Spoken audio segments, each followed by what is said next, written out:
Come for a trip with me as I check the crops for next week.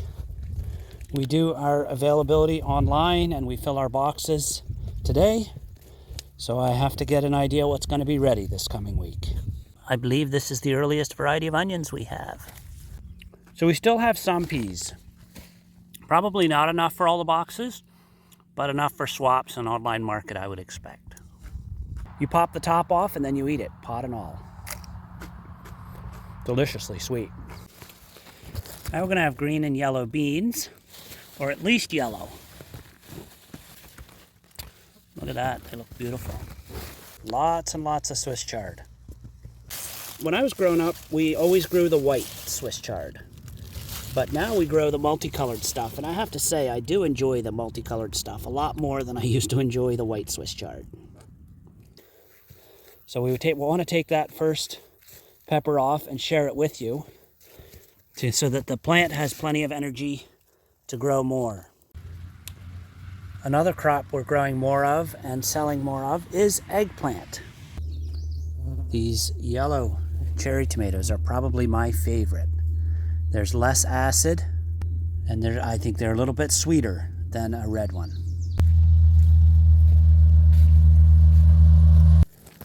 I would say the fennel has another couple weeks to go. There was a few years back when it seemed like fennel was all the rage. I don't know, if you ask me, there are nicer veggies out there. And bok choy. It's probably the last bok choy that we'll have till fall.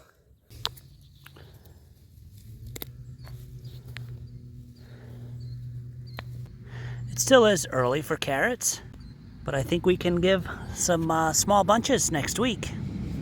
And for cucumbers, I know there's a lot here, but they just picked them today. So maybe I'll look in the cooler and see what they got. That'll give me a good idea as to how many they're picking. Wow, we sure do have cucumbers. And look, we even have picklers this year. That's exciting. For green and yellow zucchini, the tops look really, really good. Look at that. Just perfect. And lots of them. I had to make a quick trip into town, and while I was there, a squall, a rain and windstorm hit. And wow, it blew hard. It moved one of the houses with the chickens in it. Mercifully, it went gradually or gently enough that it does not appear to have hurt any chickens. But there were two houses that had no chickens in them, and it blew them across the field sideways. So it was really quite something. The chickens got a little wet from the rain that blew in, but otherwise they seem fine. Now some of the crops, though, took a real beating. Mercifully, the field tunnels seem to have survived the wind. This is what the potatoes look like after the storm. They've really been blown over. We still have a lot of early potatoes, which are up and to the left. And I've come back to where I did that earlier video of the beautiful leaves and the yellow zucchini, just to show what the wind did to it. They will recover, but they've taken a bit of a beating. You can see all the water in the aisles.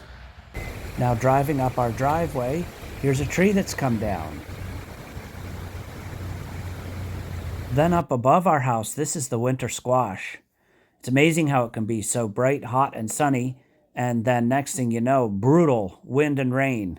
And before you know it, it's over again. Wow. And finally, my bird of the day is a young raven.